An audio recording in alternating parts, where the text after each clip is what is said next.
እንደምን ከረማችሁ የዚህ ቻናል ተከታታዮች። እንደምናስበው በዚህ ቻናል ላይ የምንለቃቸው በሙሉ ሀሳቦች ለልጆቹ እድገት ጥሩ የሆኑ ዜጋ ከማፍራት አንጻር እየተጠቀማችሁ ነው ብለን እናስባለን። ወደፊትም የምንሰጣቸው መረጃዎች በጠቅላላ ከዚህ ጋር የሚያያዙና እርስዎን ልጆን ለማሳደግ ይቀላሉ ብለን የምናስባቸው ነገሮች ናቸው። አሁንም ትኩረት እያደረግን የምንሄደው ከልጆች ባህሪና ከትምህርታቸው አንጻር ነው የሚሆነው። ስለዚህ የዚህ ቻናል ተከታታዮች በተቻለ መጠን ይሄንን ቻናል የበለጠ ሁሉም ጋር ተደራሽ እንዲሆን የቻናሉን ሊንክ ለሌሎች በማጋራት ሌሎች ተጠቃሚ እንዲሆኑ የማድረግ ስራውን ይስሩ። ሰብስክራይብ ማድረጋችሁን አትርሱ። ላይክ ሼር መደረጉን እንደገና ደግሞ ሀሳብ ተጨማሪ ከስር ሀሳብ መስጫ አለን። እዛ ሀሳብ መስጫው ላይም ሀሳብ እንድትሰጡን እንፈልጋለን። ለዛሬ ይጠቅማል ብለን ያሰብነውና እንደ ውይይት ለእናንተ ሀሳቡን ለማጋራት ያሰብነው ርዕስ የልጆቹን የእጅ ጽሁፍ እንዴት አድርገው ማሻሻል ይችላሉ የሚል ነው።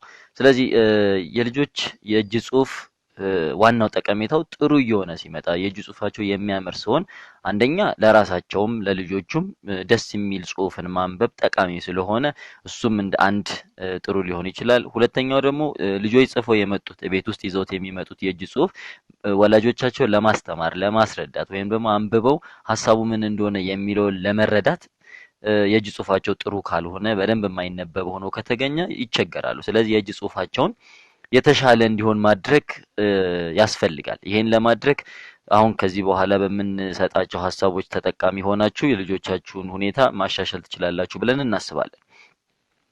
የልጆች የእጅ ጽሁፍ ሊሻሻል የሚችለው የተሻለ እንዲሆን ማድረግ የሚቻለው በዋነኛነት አያያዛቸው ላይ ትኩረት ማድረግ ነው። አያያዝ እስክሪብቶ የሚይዙበት ወይንም ደግሞ እርሳስ የሚይዙበት በአጠቃላይ መጻፊያ የሆኑ ነገሮችን የሚይዙበት የእጃቸው አጣጣል ጣቶቻቸው እዛ መጻፊያ ላይ የሚያርፍበት ሁኔታ ይወስነዋል። በጣም ብዙ አይነት የእጅ የእስክሪብቶ ወይም እርሳስ ወይም መጻፊያ አያያዞች አሉ። እዚህ በምስሉ ላይ እንደምታዩቸው እዚህ በምስሉ ላይ በደንብ እንደሚታየው እነኚህ በሙሉ የተለያየ አይነት የእጅ ጽሁፍ አጣጣሎች ናቸው። ነገር ግን ከዚህ ሁሉ ውስጥ ይሻላሉ ብለን የምናስበው ይሄኛው ነው። ይሄ አሁን በምስሉ ላይ የምታዩት በደንብ የተሻለ ለእጅ ጽሁፍ ጥሩ ማማር ቆንጆ ነው ተብሎ በሳይንስ ደረጃ የሚደገፍና ልጆቻችሁም በደንብ አድርገው ጥሩ እንዲጽፉ ጣቶቻቸው ላይም በጣም ጫና እንዳያደር የሚያደርግ የአጻጻፍ የአያያዝ አይነት ነው። ስለዚህ ይሄንን አይነት እንዲጠቀሙ በደንብ ክትትል እንዲያደርጉ ያስፈልጋል። ለዚህ ደግሞ የሚረዳው ምንድነው? የተለያዩ ዘዴዎች ናቸው። በሳይንሳዊ መንገድ የተዘጋጁ ልክ አሁን እዚህ በምስሉ ላይ የምታገኟቸው ነገሮች የእጆቻቸውን አጣጣል እንዲያምር እንዲያስተካክሉ ወይንም ደግሞ መጠቀም የሚገባቸውን ጣቶች ውስን እንዲሆኑ የሚያደርግበት በፋብሪካ ደረጃ የሚዘጋጅ ሳይንሳዊ የሆነ ቁስ ነው። ሌላኛው ደግሞ በጣም በቀላሉ አስፈላጊ ከሆነ ቤት ውስጥ ባሉ የተለያዩ ነገሮች አሁንም እዚሁ ላይ ምስሉ ላይ በደንብ እያሳየናቸው ያሉ ነገሮች አሉ። እሱ ላይ በማስተካከል የልጆችን የአያያዝ ሁኔታ የማሻሻል የአያያዛቸውን ሁኔታ በተፈለገውና ቆንጆ በሚሆንበት መልኩ እንዲሄድ ማድረግ ይቻላል። ከዚህ በተጨማሪ ደግሞ ልጆች በሚጽፉበት ጊዜ መጫን የለባቸውም። ይሄንንም አብራችሁ ታለማምዷቸዋላችሁ። ቀለል ባለ ሁኔታ እንዲይዙ በጣም በተጫኑ ቁጥር አንደኛ እጆቻቸው ላይ አሻራ እንዲያሳድር ወይንም ደግሞ ብልዝ እንዲሆን ወይም ደግሞ ጣቶቻቸው ላይ ጥሩ ያልሆነ አይነት ቅርጽ እንዲሆን የመድከም በኋላ ላይ በጣም ብዙ መጻፍ በሚፈልጉበት ጊዜ ሁሉ የድካም ስሜት እንዲኖራቸው እጃቸው እንዲዝል ወይም ደግሞ ጡንቾቻቸው በጣም እንዲደክሙ ሊያደርግ ስለሚችል በተቻለ መጠን ቀለል አድርገው በስሱ የሚጽፉበት ሁኔታ ማመቻቸት። ስለዚህ እነኚህን ሁኔታዎች በደንብ ያስተካክሉ። የመጀመሪያው የእጅ አጣጣል ነው ወሳኙ። ስለዚህ ሁለተኛው ደግሞ እጃቸውን መጠቀም በአግባቡ ከጀመሩ ቢያንስ በቀን በሁለት ቀን በየሶስት ቀኑ አሁን ከዚህ በኋላ ምን ነገሮች ያስፈልጋሉ የሚለውን እናያለን። ለ10 እና ለ15 ደቂቃ የእጅ አጻጻፋቸውን መከታተል በደንብ አድርገው እንዲጽፉ የማድረግ ስራዎችን መስራት ያስፈልጋል ማለት ነው። ስለዚህ አሁን ቅድም እንዳልኳችሁ የመጀመሪያውን ሁኔታ ያጻጻፍ ሁኔታቸውን ካስተካከላችሁ ሁለተኛው በአብዛኛው በተለይ የእንግሊዝኛ ፊደሎችን አማርኛም ላይ በተወሰነ መልኩ ስታዩቸው የሚሰሩት ቅርጾች እነኚህን የመሳሰሉ ናቸው። ወይ ቀጥ ያለ መስመር ወይ ደግሞ ወደ ጎን አለበለዚያ ደግሞ ክብ ወይም ደግሞ ሞላላ አይነት ቅርጾችን ነው አብዛኛው ከፊደላት የምናገኛቸው። ስለዚህ እነኚህን ቅርጾች ብቻ በነጭ ወረቀት ላይ ኤፎር ወረቀት ነጭ ወረቀት ሊሆን ይችላል። እሱን አዘጋጅታችኋቸው ይሄንኝህን ቀጥ አድርጎ አንድን መስመር ማስመር ቀጥ አድርጎ ወደ ቀጥም ብሎ ወደ ላይ ሊሆን ይችላል፣ ወደ ጎን ሊሆን ይችላል፣ ሰያፍ ሊሆን ይችላል። እናንተ ያንን ቅርጽ እያሳያችኋቸው ወይም ከኮምፒውተር ቤትም ፕሪንት እያስደረጋችሁ የሱ አይነት ቅርጾችን ደጋግመው እንዲሰሩ የማለማመዱን ስራ መስራት በደንብ ያስፈልጋል። ሌላው ክብ ነው። ሌላኛው ደግሞ ሞላላ ቅርጾች ናቸው። ክቦች ማለት ብዙ ቦታ ላይ እነኚህን ክብ ልናገኝ እንችላለን። ለምሳሌ በእንግሊዘኛው ፊደል ቢጋ ብንመጣ ከስር የምትሳለዋ ክብ ነች። ዲጋ ብንመጣ ለግማሽ የቀረበ እና ቀጥ ያለ መስመር ግማሽና የክብ ግማሽና ቀጥ ያለ መስመርን የያዘ ነው። ኤን ብትወስዱ ሁሉም ሁለት አግድሞሽና አንድ በመሃል የሚሄድ ስሞል ኤን ስትወስዱ ክብና አንድ መስመር ወደታች የወረደ አይነት ናቸው። አብዛኞቹ ከነኚህ ምስሎች ከነኚህ ቅርጾች አሁን በዚህ በኮምፒውተሩ ላይ በዚህ በምስሉ ላይ የምታዩት በቪዲዮ ላይ የምታዩቸው ቅርጾችን በደንብ ደጋግመው የሚሰሩ ከሆነ የአጣጣላቸውን ሁኔታ የተንጋደደ እንዳይሆን የሚያምርና ቅርጹን የጠበቀ እንዲሆን ሊያደርግ ይችላል ማለት ነው። ሌላው በትልቅ ወረቀት ላይ የማለማመዱን ስራ መስራት እንደሚያስፈልግ ማወቅ ነው። ቀጥሎ የምንሄደው ምንድነው? መስመር መጠበቅ ማለማመድ ነው። መስመርን ለመጠበቅ ልጆች በአብዛኛው ይቸገራሉ። በተለይ ታች ክፍል ላይ ኬጂ ላይ ስንመጣ ወደ አንደኛ ክፍል ጋር ስንመጣ መስመርን ጠብቆ የመጻፍ ሁኔታቸው ይለያያል። ሲጀመር የትኛው ትልቅ፣ የትኛው ትንሽ፣ የትኛው በረዥሙ፣ የትኛው ባጭሩ፣ የትኛው ከመስመር በላይ፣ የትኛው ከመስመር በታች የሚለውን ለይተው እስኪረዱት ድረስ እንደፈለጉ ሊጽፏቸው ይችላሉ። ግን እንደፈለገ እንኳን የሚጽፉት በደንብ ያማረ እንዲሆን ማድረጉ ወሳኝነት ስላለው መስመሩን ጠብቀው መሄዳቸውን በደንብ መከታተል ነው። ሌላው በየፊደላቱ እንዴት ነው ከፍ ብሎ የሚጻፉት?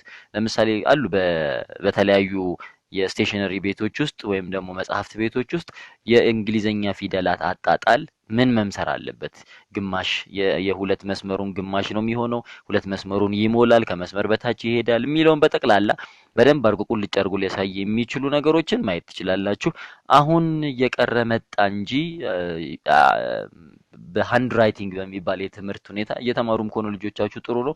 ሃንድ ራይቲንግ ላይ ለጥፈውላችሁ ከትምህርት ቤት ልታገኙ ትችላላችሁ። ወይም ደግሞ በዚህ ምስል ላይ እዚሁ ቪዲዮ ላይ ታገኙታላችሁ። እዚህ ቪዲዮ ላይ የሚኖረው ምንድነው? የትኛው ከፍ ይላል የትኛው ዝቅ ይላል የሚለውን በደንብ አድርጎ የሚያሳይ ነው። ስለዚህ እሱን ተከትላችሁ ማያያዝ ትችላላችሁ። ሌላው እነኚህን ምስሎች ለመስራት እንዲመቻቸው በአንዴ ሃንድ ራይቲንግ ደብተር ላይ መለማመዳቸው ሊያከብዱ ይችላል ስራቸውን። ስለዚህ መጀመሪያ በኤፎር ትልቅ ወረቀት ላይ የሃንድ ራይቲንግን አጻጻ ደብተር መስመሮችን በተከተለ መልኩ በኤፎር ወረቀት የተዘጋጀ ይኖራል። እሱን ይዛችሁ እንደፈለጉ ከበድ ተለቅ ያሉትን ግን ቅርጻቸውን ይዘው እንዲያሳንሱ ሳይሆን ዋናው ዓላማ ምንድነው? እጃቸውን መጀመሪያ እንዲያፍታቱ ነው። በሂደት ስለሆነ መሄድ ያለብን በአንዴ ወደዛ ስለማይመጣ ያን የኤፎር ወረቀት ሁለት መስመሮች ላው ላይ ያሉ ሰፋ ሰፋ ያሉ መስመሮች ያሏቸውን እንደፈለጉ በቀላሉ እየሞነጫጨሩ በደንብ እንዲሰሩ ለማድረግ የእሱ አይነት ወረቀቶችን ቤት እያዘጋጃችሁ እዛ ላይ ከፍ ያለውን ዝቅ ያለውን መሀል ላይ ያለውን ያለፈ መሀል ላይ ያለውን ያላለፈ እያላችሁ በደንብ እሱ ላይ ማሳየት ያስፈልጋል። እሱን በደንብ እየተለማመዱ ከመጡ ከመጀመሪያው ጀምረን ይሄድናቸው የእስክርቢቶ ወይም የእርሳስ አያያዛቸውን በደንብ ካስተካከሉ የመጀመሪያ፣ ሁለተኛ ደጋግሞ መስራት ያለባቸውን መስመሮች ቀጥ ያለ አግድሞችን ወይም ደግሞ ወደ ጎን ያሉትን ቨርቲካል፣ ሆሪዞንታል፣ ስላንት ብለን የምንላቸውን ሰርክል፣ ኢሊፕቲካል ሰርክል ማለት ክብ አይነት ቅርጾችን የሚይዝ ኢሊፕቲካል የሆኑ ይሄ ሞላላ እንቁላል ቅርጽ አይነት ያላቸውን ክቦች በቁምና በአግድሞሽ በደንብ አድርገው እየተለማመዱ ከመጡና እነኚህን ቅርጾች በአግባቡ እንደሰሩ እርግጠኛ ስትሆኑ ወደ ሃንድ ራይቲንግ በትክክል ልጆች ደብተሮቻቸው ላይ ቁመታቸውን ወስነው ከፍ ያለውን ዝቅ ያለውን ከመስመር በታች ያለውን አጻጻፍ በደንብ የሚለምዱበት ሁኔታዎችን ማመቻቸት ይችላል። እነኚህ ደብተር ላይ የሚጻፉት ነገሮች እንዳልኳችሁ ያንን አስተካክለው ሲጨርሱ መሆን መቻል አለበት።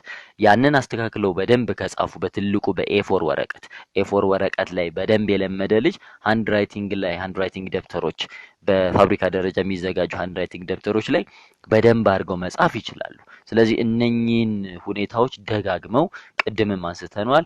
በቀን ውስጥ ከ10 እስከ 15 ደቂቃ በሁለት ቀን ውስጥ ሊሆን ይችላል ከ10 እስከ 15 ደቂቃ እንዲለማመዱ። ከምን ላይ ነው ገልብጠው መጻፍ አለባቸው? የሚሻለው ምንድነው? እነኚህን ለማለማመድ መጀመሪያ ዝም ብሎ አልፋቤቲካሊ የተቀመጡትን ኤቢሲዲ ምናምን ዝም ብሎ በወረቀት ላይ ደጋግሞ መጻፍ ነው። ቀጥሎ እነኛን ሊጽፉ የሚችሉባቸውን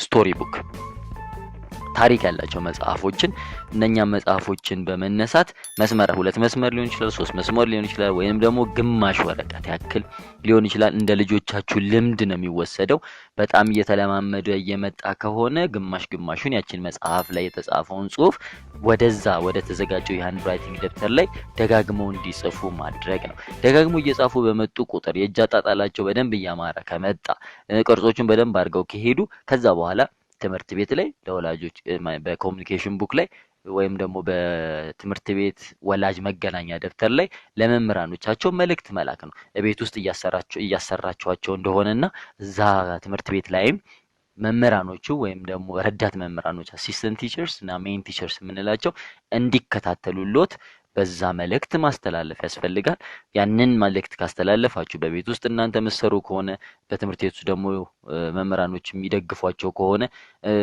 አደጋገፉ ምንድነው መምህራንን እናንተ ልትደግፉ ትችላላችሁ እናንተ መምህራን ሊደግፉ ትችላላችሁ በሁለቱም አቅጣጫ ይሁን ለማንኛውም በመደጋገፍ ደረጃ ልጆቻችሁ በደንብ የዚህን የትምህርት የእጅ ጽሁፋቸውን ሊያሻሽሉ ሊያስተካክሉ እንደሚችሉ እንገምታለን በጣም ጥሩ የሆነ ለውጥም ታመጣላችሁ ብለን እናስባለን በሳይንስ ደረጃ የተቀመጠው ነገር ምንድነው አንድ ልጅ የህፃን እያለ በጣም ልጅ እያለ ወይም 2 አመት ወይም ወደ 3 አመት ከመሄዱ በፊት ያለበት እድሜ ላይ ወረቀት ተዘጋጅቶ መቸክቸክ ዝም ብሎ መቸክቸክ እጆቹ ላይ ያለው የሚጽፈው ምን እንደሆነ ማወቅ ሳይሆን እጆቹ ላይ ያሉት ጡንቻዎች እንዲዳብሩ ሊያደርግ ይችላል ስለዚህ ታች እድሜ ላይ ያሉትን ልጆች እንዲሸከችኩ ነው የምታረጓቸው ምንም ነገር አይደለም የሚስሉት እርሳስ ሰጧቸዋላችሁ አጻጻፋቸው አያያዛቸው የሚባለው ነገር እዚህ ጋር አይሰራም 2 አመት እና 3 አመት ከመሆናቸው በፊት ባለው እድሜ ላይ ዝም ብለው እንዲቸከችኩ ኬጂ ላይ ከገቡም በኋላ ያ ስራ ይሰራል ነገር ግን እጆቻቸው ለእርሳስና ለእስክርቢቶ መያዝ ጡንቻዎቻቸው ላይ ያሉት እጆቻቸው ጣቶቻቸው ላይ ያሉት ጡንቻዎች እንዲዳብሩ እንዲጠነክሩ ሊያደርግ ይችላል ከ3 አመት በኋላ ያሉ ልጆች ወይም ደግሞ ትምህርት ቤት መግባት የጀመሩ ልጆችን ግን ባልኳችሁ አይነት መንገድ ቀስ እያላችሁ እያለማመዳችሁ ታመጣቸዋላችሁ አእምሯቸው የፊደላትን ቅርጽ በአእምሯቸው ከተቀመጠ መሳሉ ብዙ አይከብዳቸው ስለዚህ በመማር ሂደት ውስጥ የእጅ አጻጻፋቸውን ማስተካከል ይችላሉ ብለን እናስባለን ልጆቻችሁ በየጊዜው ይሄንን ለውጥ እያመጡ ሲመጡ እናንተም አፕሪሺየት የማድረግ ጎበዝ ብሎ ለውጡ እንዳመጣ እንዲሰማው የማድረግ ስራዎችን ኮከብ በመሳል ከዚህ በፊት ቪዲዮዎች ላይ ያሳይተናል ልጆችን ማበረታታት በእያንዳንዱ ጊዜ ማቀፍ መሳም ቴክ 5 እጆችን በማገናኘት የመሳሰሉ ነገሮችን ልጆች በሚወዱት አይነት መልኩ አፕሪሺየት በማድረግ በማበረታታት የተሻለ አይነት የእጅ ጽሁፍ እንዲኖራቸው ማድረግ ትችላላችሁ ስንሻው ነኝ እንዳልኳችሁ ይሄንን ቪዲዮ በመከታተል ከዚህም በኋላ በሂሳብ ስሌት ላይ መደመርን መቀነስን ማባዛትና ማካፈልን እንዴት በቀላሉ ልጆችን ማስተማር ይቻላል ቤት ውስጥ ለወላጆች ብዙ ጊዜ አስቸጋሪ ነው ብለን የምናስበውን እንዴት ማስተማር ትችላላችሁ ብለን የምናስበውን አሁንም በሚቀጥሉት ጊዜያቶች ውስጥ የምናሳይ ነው የሚሆነው ስለዚህ መከታተላችሁን አትርሱ ላይክ ሼር ለሌሎችም ማስተላለፍ ኮሜንት ሳጥን ውስጥ ደግሞ አስተያየት መስጠት የቀረባችሁ ነገር ካለ ሐሳቡ ጥሩም ከሆነ መቀጠልም ካለበት እንዲቀጥሉ የማበረታታት ስራውን መስራት ይኖርባችኋል ብለን እናስባለን እንቀጥላለን ስንሻው ነኝ መልካም ጊዜ